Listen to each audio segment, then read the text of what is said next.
Welcome to Order Militaris Radio TV and our lifelong Catholics. And what we do is all for free and for the love of Jesus Christ and for Holy Mother, the Church. And we'll defend our Holy Mother, the Church. Today we're going to start getting to more programs about the faith, helping you learn it. Today we're going to be doing what does it mean to be honorable, and with Brother Alexis Bonello. Thank you, AJ, for having me on Order Militaris Radio TV to do some really good programming that is necessary because there's just so much misinformation and bad example today from Catholics about how to live the Catholic faith. And all these voices are coming out of the woodwork and telling you to do this and that. It's really bad advice. So we'll try to set it right. We'll do a whole series on virtues. We've done one before if you followed podcasts with Order Militaris Radio TV years ago, but so this will be repackaging in video format, although we'll add a lot of new stuff. So we heard yesterday about the globalist version of, we call it honor, and how to stay within their system. That's not honorable. Yeah, Edward. That was very. I highly recommend the program we did yesterday on Edward Bernays, the publicist and Jew who hoodwinked America to give up any sense of being Christian or faithful to Christian civilization, and often pursue the American dream, which was an attempt to claim that divine providence will always be guaranteed to make you successful and famous in America because our social order is just so right, which is blasphemy because we don't have a Christian social order. And in fact, the American dream breaks down the Christian social order and places it with a Masonic one. And in the American dream, you're nothing. You have to succeed. You have to become someone. You have to be the quarterback on the high school football team. You have to be the lead singer in your school choir. You have to be the best on the SAT. You have to get that scholarship. You have to get that job in that company everyone admires. You have to graduate from the Ivy League. You have to have a big house and 3 cars, and you have to have that perfect physique or that beautiful face, and you have to have that classic kind of family and live in the right neighborhoods, and you have to have a good credit score that the Jews approve of, and you spend your whole life just slaving every day to achieve those goals, and on your own, by your own power. God is out of the picture. Yeah, and you work, you toil, and you just angry inside and out. You just become you forget that you're human. Envy and jealousy take over. See someone with a bigger necklace than you, or a fancier watch, or nicer clothing. No, it's a cult of envy. So to use a comparison, why it's important to be honorable is being honorable is analogous to knowing how to navigate. So if you need to get to the local city, you need to know what roads to get there. And if it's not a city you've been to, well, you're going to use your navigation app and it's going to tell you where to go. So you don't think anymore. But in the old days, you knew the city was to the east, the north, or the south. And if you didn't have a map, well, you drove until you saw a sign, and you stopped at a gas station, you asked, you stopped at a diner, and people told you the way. And eventually you did get there. It's not like you need Google app to get to a place, okay? Try it sometime. You learn a lot about navigation. Did your father ever teach you how to judge north and south? Yeah. East and west? Yeah. That's not taught anymore. Some people, I've talked to people, adults, they don't know where it's north, south, east, or west. And if you get on the road going west when the city's to the east, are you going to arrive? Mm-mm. In fact, every mile you go, you're getting further away from your target. And the whole system of propaganda invented by Edward Bernays is to move the signs that point east over to the west and turn it around so you end up going west because it's a control and manipulation system, like he explained. And this is what the American dream is. The American dream sends you in the wrong direction, so you spend your whole life is wasted, and you never served Jesus Christ at all, and you never lived an honorable life. Yeah, and this is true in everything that is, in America. When we got guys in the firefighter, police, military, they're all taught, you know, these things, but they don't teach you about what it means to really be honorable in their profession as a Christian. Yeah, Because I've talked to military guys. I said, "Didn't you study in West Point, the Crusades?" Oh, yes, there was a page or two in our textbook, but you don't want to mix religious zealotry with military activities. That always has bad results. mhm, No, but the U.S. military had a camp in Iraq, which was called, self-abuse yourself camp. I won't use the real word. And they gave all the soldiers 2 weeks, all kinds of sex videos, sex toys, and everything. That's honorable? No, it's not. So, honor, the virtue, we have to get with it. What the virtue honor means to do something that truly is based on objective superior dignity. Okay, it has to do with dignity. So Marxists won't be able to understand this because they're constantly attacking hierarchical order. Now you have to ask, where are you going to get true dignity from? You're going to get it from a man, or you're going to get it from God? God, You're going to get it from wealth, or you're going to get it from grace?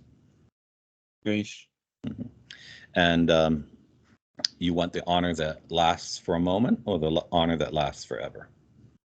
us forever. Mhm.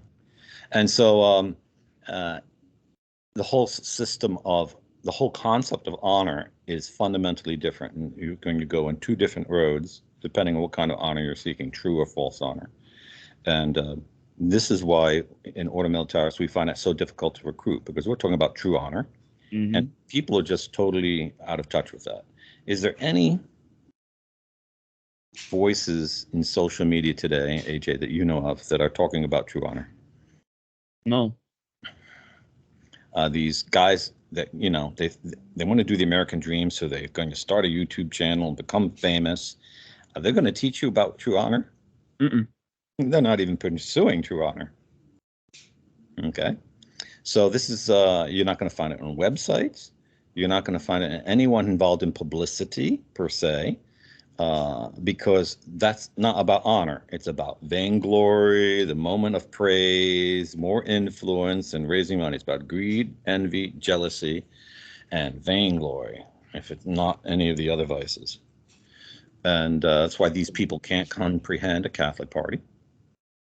Because why would you want to serve Jesus Christ in a way that would risk fame, fortune, uh, uh, it wouldn't satisfy your greed, your envy, or your jealousy. It wouldn't get you clicks on YouTube. No. Yeah. So,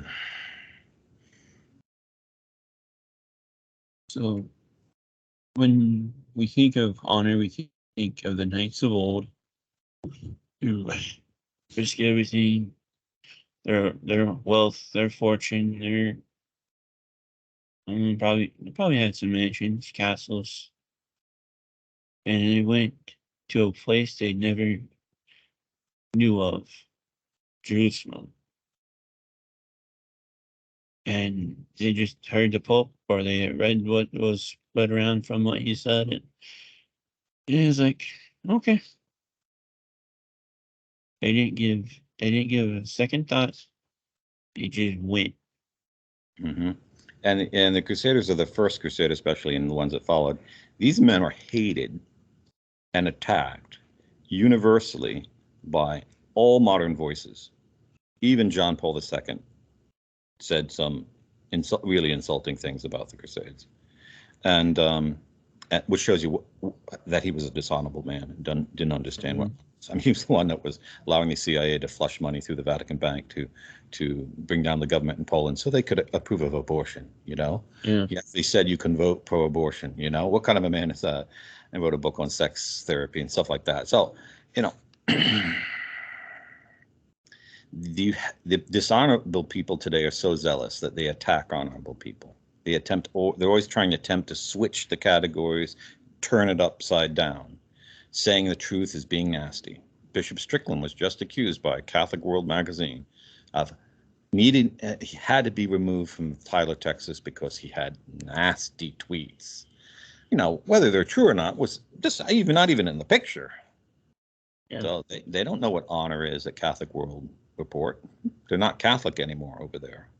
They should call themselves Globalist World Report or Marxist World Report.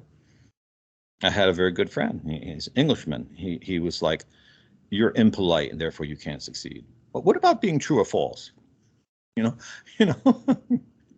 oppose Pope Francis in an impolite way. Yeah, it's basically the same criticism. And I mean, if you went back in time to the 14th of July, 1099, and you're outside the walls of Jerusalem with the Knights of the First Crusade, and you said to the commander, Duke Godfrey, when we take Jerusalem, we shouldn't be nasty, mean, or impolite. He would have 4 men drag you off to a loony asylum. Mm-hmm. And if you were a priest, you'd be defrocked. He'd get you defrocked because that's absolute insanity. But who would say that? Probably someone on the inside of the city, like a Jew or Muslim would say it, because it was like, we got to psychologically weaken these guys so they don't actually take the city, come in the city and be tolerant of everyone, create commissions of dialogue, and reaffirm our civil rights. Jerusalem would have never been captured. So it's the same thing with America. Edward Bernays. What is the whole purpose of the American dream? It's to disarm America. Doesn't seem that way. It seems like, it's going to make us seem we're better than everyone else. This is what we get back to false patriotism. It's trying to create a spirit of nationalism without submission to Jesus Christ. And this is what's being pushed even on Gab by people like Shane Schetzel and Torbo. Yeah. It's not the ideal of Christianity. Because the ideal of Christianity is serving Jesus Christ. And the foundation of Christianity in your personal life is your being baptized. Mm-hmm. Baptism isn't just like a ticket to heaven. Baptism is like a light bulb. If you don't have faith, it's not going to shine. And if you claim you have faith and aren't baptized, you can't give out light. You need both of them together. And just because we're baptized as an infant doesn't mean you turn the switch on. And that's what true honor is starting at least at the basics. And that means God has to be in the picture of your life. If God is not in the picture, if God is not in your thoughts, if God is not in your world of meaning, your world of rules, your world of hopes, and your world of dreams, then you're on the wrong road. And you can't possibly live an honorable life because there's no honor without God. Mm-hmm. And we have these wealthy, big-name Catholics who go to hobnob with all these people who say they're nobility house, or they go to these other things just to get a little membership pin saying, they're of this Herald Order or whatever. That is not how the nobility of old was honored. Yeah, no. Here we have the distinction between the first 2 kinds of nobility. We could talk about the nobility of water and the nobility of blood, meaning from baptism or you inherited it. But the problem with modern Catholic nobility is they take pride in their blood, but they no longer admire their ancestors who had true nobility, the nobility of water, the Christian nobility. You can't name one great Catholic nobleman of the last 1,500 years who either defended the church or defended his people, either with decisive legal action or decisive military action, or created whole new ways of charity for the poor. You can't find them. They weren't like, yeah, my great-great-great-grandfather was St. Louis IX, so I can, do nothing and kick the poor off my front lawn and claim I'm anti-communist because, that's all that matters. No. And that's why they were hated. That's why no one loves the Catholic nobility of Europe. They're hated and despised because all they cared about was their blood. They didn't care about their faith. They didn't understand or remember how their ancestor became famous. Or they didn't understand why he was honorable and his honor descended to them. They tried to convert it into something else. Now, of course, if you have noble blood, you can admire your ancestors. AJ, you have, on your mother's side, you're descended from noble blood. Mm-hmm. What do your ancestors mean to you, and how do you draw inspiration from that?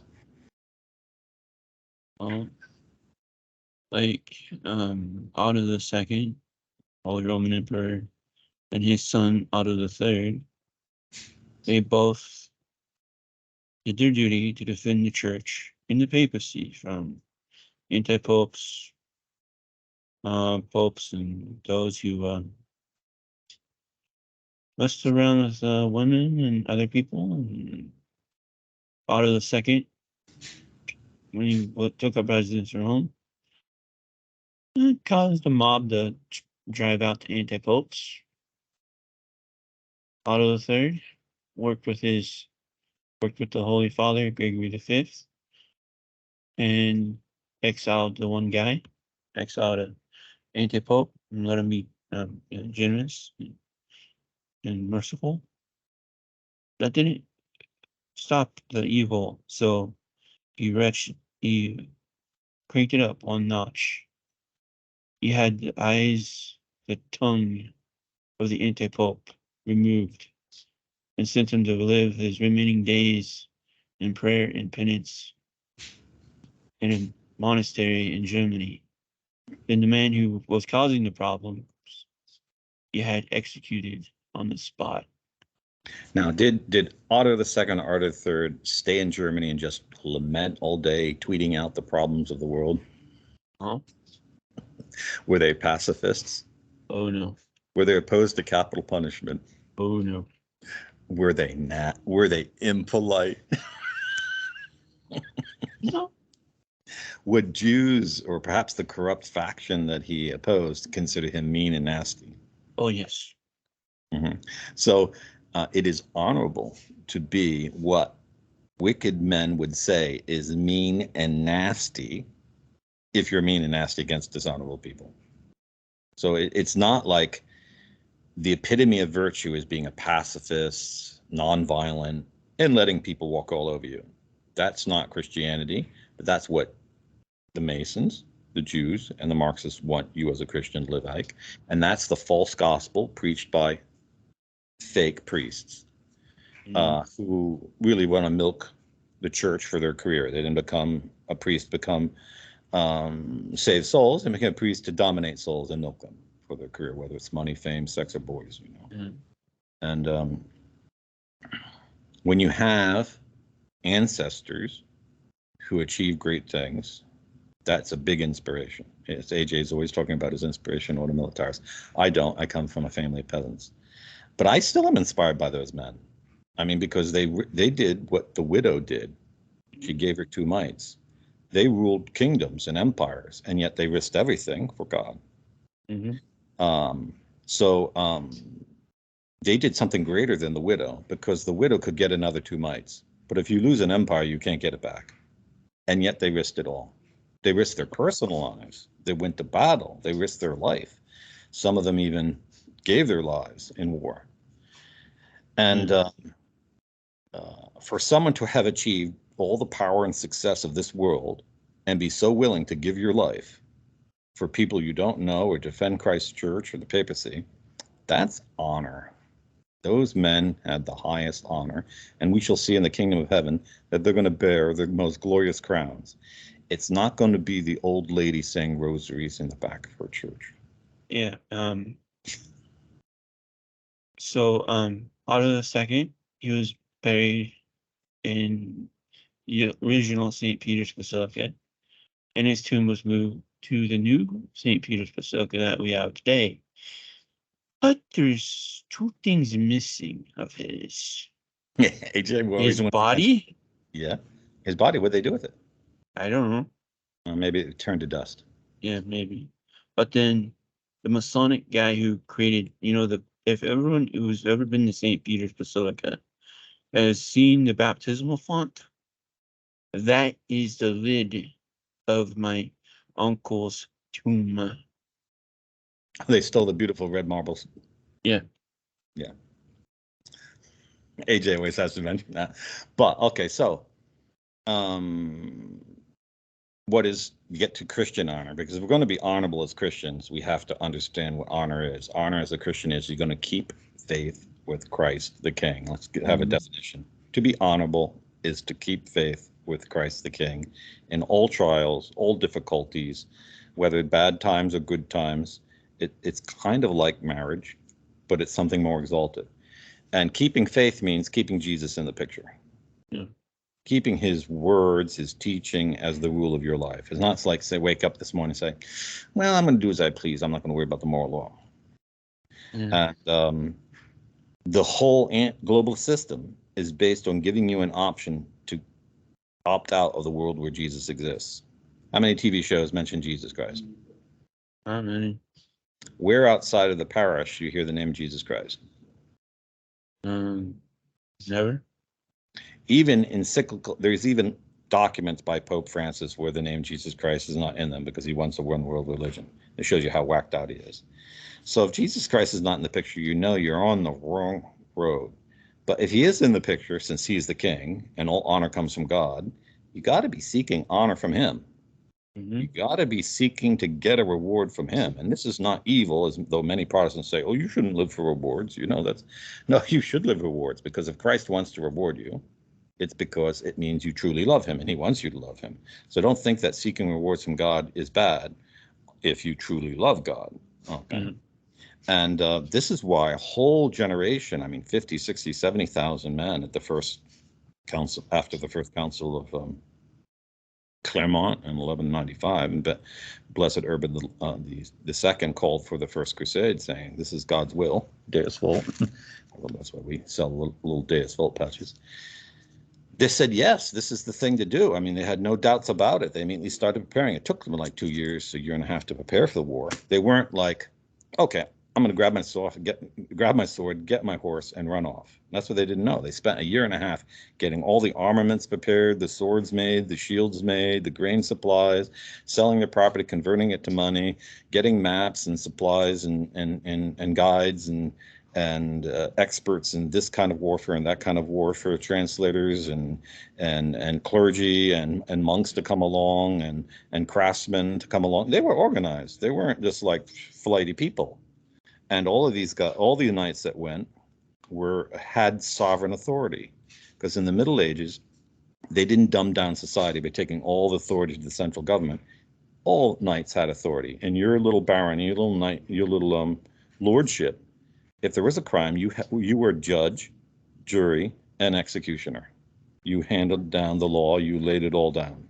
There were some laws from the king you had to observe, and from the duke, and there's the laws of the church. But you ran your little thing, so you knew how to govern. And so all these knights, or something like 5,000 knights, went on the first crusade, and they took their retainers with them. They all knew how to govern. So when they got to the Holy Land and God gave them victory, they knew how to govern the land. They weren't, they weren't paper pushing bureaucrats. So the society was organized to teach men true masculinity, true virility, but also true faith, and they had true generosity. And these men were truly honorable, because they weren't going to do anything that would stain their honor, because they had to govern. It was by their personal reputation that they governed, and people respected them. It wasn't just their blood relations or the fact that they're the duke or the count. And This is why men in modern world can't figure out what to do with their lives, because they are unplugged from the Christian matrix and they're plugged into the demonic matrix, and in the demonic matrix there's no place for a Christian. There's no reward for Christian virtue, and there is no opportunity for you to acquire the virtues to be a Christian honorable man. They don't have it. You'll be persecuted if you are. Yeah. Same thing with when Turkey it came to attack Vienna. It was like, oh boy, and everybody was panicking. The Duke, the Emperor, whatever, in Austria was panicking. He was like, oh, Sobieski will never come. He hates me. Sobieski went to Our Lady of Częstochowa. Then he pulled his entire military out of Poland to save Vienna. Now that is, no modern leader would do that. But he understood that his loyalty to the Austrians, the Hungarians, the Christians of Balkans was just like to his brothers and sisters in Poland who are Catholics. And therefore he was responded to call. And this is one of the most important parts of honor, that you understand your place in the Christ kingdom. If you understand what Christian honor is, if it's only your parish that matters, it's only the Latin Mass that matters, it's only your town's government that matters, you don't care about the rest of the world or what's going on in the church or the whole church itself, the salvation of souls, or Christians are persecuted, then you're not an honorable person. And don't even pretend to be or claim to be. And I hope I'm offending. And if I'm offending you for what I just said, then you need to be offended, because you're not an honorable person. You're just a greedy, grubby little, parochial person. And the Christian concept of honor, the Christian concept that I'm going to seek a reward from Christ, and the reward from Christ isn't a thing. It's a dignity. It's friendship with Christ and being entrusted with Christ to care for his people or defend his people. And that means you have to train yourself in discipline. You have to hold fast to what is true. You have to not associate with dishonorable people. You have to dedicate yourself to doing good and honorable things. And you have to make it your way of life. So that is your realm of success.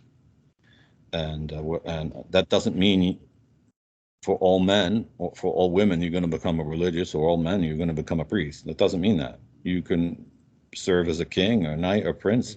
You can be involved in any affair of life, but you're doing it honorably. You're doing it for God. Although, of course, it means you should leave aside the petty mercantile preoccupations and dedicate yourself to the generous ones. And that's what Ordo Militaris Caritas is all about. I think I'm frozen here. There we go. I can't believe we are having the same interruptions since we're both in the States now. Yeah, this topic goes right against the whole narrative. If you're working for the government, you're not in an honorable occupation in the United States, and you're working for the people who are destroying America. So I know our programs might upset you, but I advise you to change your job. Yep. So to undo the demonic matrix and to restore the Christian matrix, Christmas is coming. We got some new stuff coming on to the Ordo Militaris Catholicis store. Just 50 of these. Okay, so if you've watched Ordo Militaris Radio TV, AJ has this dream for America. It's called Catholic Party for America, and we printed up 50 shirts to see to add some little fire to America. You Catholics who want to say, people say, what party are you registered in? So this is a great way of declaring your party affiliation if you really want to serve Christ the King. The Catholic Party of America is not a registered party yet. It's not organized yet. So this is more like the shirt is more incendiary. It's more provocative than anything else. But one little thing we could add to our store. We don't do much talking about our products at Ordo Militaris, but we should do more because we don't sell products to make money. We sell it to help persecuted Christians. So this is what's called honorable merchandise. And that's why people ask us why the prices are what they are. It's because we do it to raise money. So, like we have, I'll show you what the things we have. AJ showed the shirt. So we have the Crusader patches for $10 each, and they have Velcro on them, so they stick.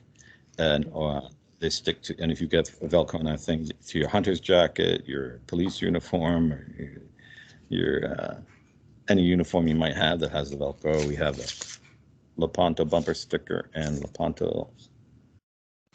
These stickers people put on gifts, letters, and things like that. And we have Lepanto flags. This is one that's wrapped. You can go on our website, see the full picture. AJ will give you the links to it. But that's just small things.